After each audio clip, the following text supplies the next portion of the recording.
আজ বিশ্ব পরিবেশ দিবস। আমার 8 ফুট বাই 4 ফুট বারান্দা বাগানটা নিজের মনের মতো করে সাজিয়ে নিই। মাঝে মাঝে ওলটপালট করি।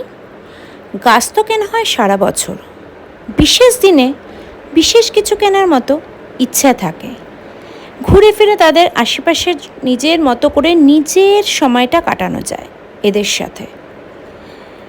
এরা কথা বলতে পারে না, কিন্তু স্পর্শ বোঝায়, এটা খুব ভালো মতো বোঝা যায়। সেই 2020 সাল থেকে কাজ করার নেশাটা পাগলের মতো বেড়ে গেছে। একটু একটু করে গাছ বড় হতে থাকে, তাকে ট্রান্সফার করা হয়, আর তার জায়গায় চলে আসে নতুন গাছ। ফাঁকা যে টবটি, চলে গেলাম দৌড়ে নার্সারিতে নিয়ে। নার্সারির বিভিন্ন গাছগুলোর মধ্যে অনেক গাছই আমার কাছে আছে, কিন্তু আমার এই ছোট্ট বারান্দা বাগানটিতে সব গাছ করা সম্ভব নয়। তাই জন্য এমন গাছ করতে হয় যেটা অল্প রোদে বেশ সুন্দর তরতাজা থাকে। এর মধ্যে একটি মানি প্ল্যান্ট।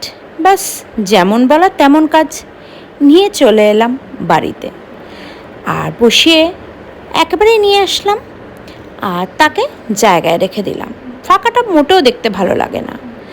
বিশ্ব পরিবেশ দিবসে তার জন্মদিন, 1 বছর পর তার কেমন রূপ হয় সেটা থাকবে পরের বছরের বিশ্ব পরিবেশ দিবসের ভিডিওতে। এইভাবেই আমাদের প্রতিটা মানুষেরই উচিত সামান্য কিছু পরিবেশের জন্য ভাবা।